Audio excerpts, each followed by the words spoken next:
Bismillahirrahmanirrahim. Assalamualaikum warahmatullahi wabarakatuh.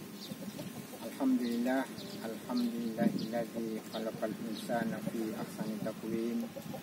Asyhadu an la ilaha illallah wa asyhadu anna Muhammadar Rasulullah. Wa qala Allah ta'ala fi kitabil aziz, ya ayyuhalladzina amanu idza nudiya lis-sholati min yaumil jum'ah fas'au ila dzikrillahi wa dzarul bai' dzalikum khairul lakum in kuntum ta'lamun. Pemirsa yang insyaallah dimuliakan Allah Subhanahu wa taala dan yang kami hormati, hari ini adalah hari Jumat, di mana hari yang ke-21 Ramadan. Di kondisi suasana pandemik COVID-19 atau 19, banyak sekali masjid yang tidak dibuka untuk diadakan sholat Jumat. Tetapi ada beberapa masjid yang memungkinkan untuk dilaksanakan sholat Jumat. Karena itu pada kesempatan ini saya ingin menyampaikan sebuah filosofi atau falsafat atau filsafat daripada sholat Jumat. Allah Subhanahu wa taala berfirman, sebagaimana yang saya katakan tadi adalah bahwa ya ayyuhalladzina amanu idza nudiya lis-sholati min yaumil jum'ah fas'au ila dzikrillahi wa dzarul bai' dzalikum khairul lakum in kuntum ta'lamun. Wahai orang-orang yang beriman, apabila sudah masuki hari Jumat, hendaklah segeralah kamu untuk mengingat Allah Subhanahu wa taala dan tinggalkan semua aktivitasmu. Sesungguhnya yang demikian itu lebih baik jika kamu mengertinya atau mengetahuinya. Pemirsa sekalian, di dalam sholat Jumat ini ada 3 tujuan yang kita ingin peroleh, atau ada 3 tujuan yang kita harus lakukan. Yang pertama, sholat Jumat ini adalah perintah Allah Subhanahu wa taala. Karena itu sholat Jumat ini tidak lagi bisa dipikirkan. Kita tidak boleh menafsirkan yang bukan-bukan.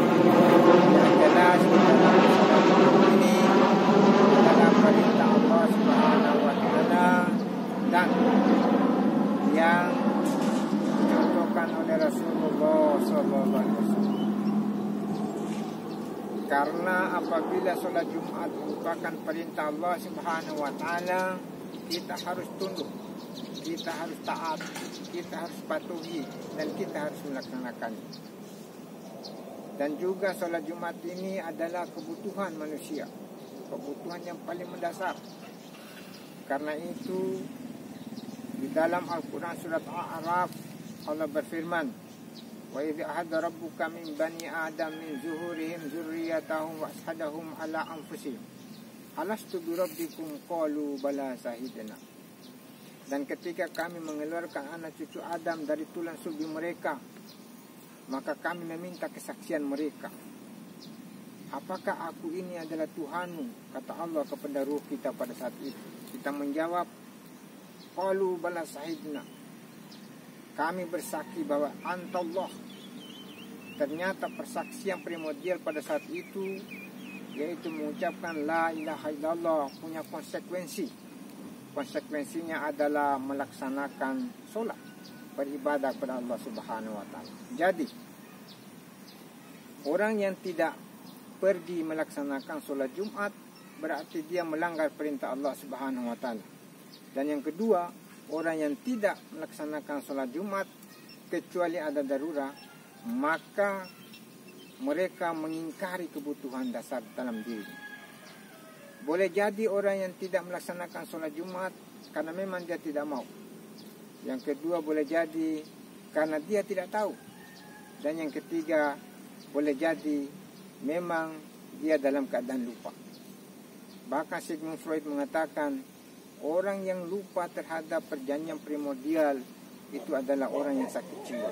Jadi kalau kita mau ekstrim, Orang yang sengaja tidak melaksanakan sholat Jumat, kalau tidak ada sebab, musabab, itu sebenarnya orang yang dalam keadaan sakit jiwa.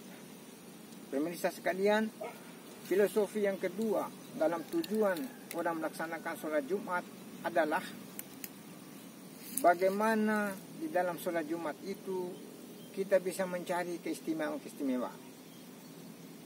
Waktu mau masuk masjid kita sudah berwudu. Wudu itu adalah filosofinya kita harus bersih dan suci. Sampai masuk di masjid kita harus sholat sunat 2 rakaat tahiyatul masjid. Sholat tahiyatul masjid itu adalah penghormatan kepada masjid. Kenapa?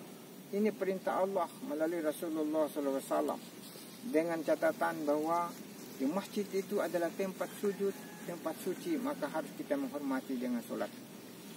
Kemudian diperintahkan sholat qabliyah sebelum sholat sunat 2 rakaat sebelum sholat Jumat.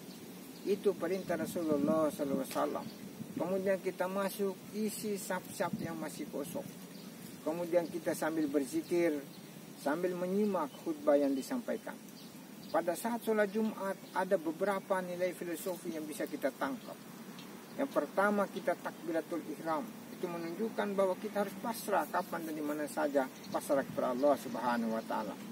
Kemudian pada saat bacaan doa iftitah, di situ ada kalimat-kalimat yang kita dengar, inna sholati wa nusuki wa mahyaya wa mamati lillahi rabbil alamin.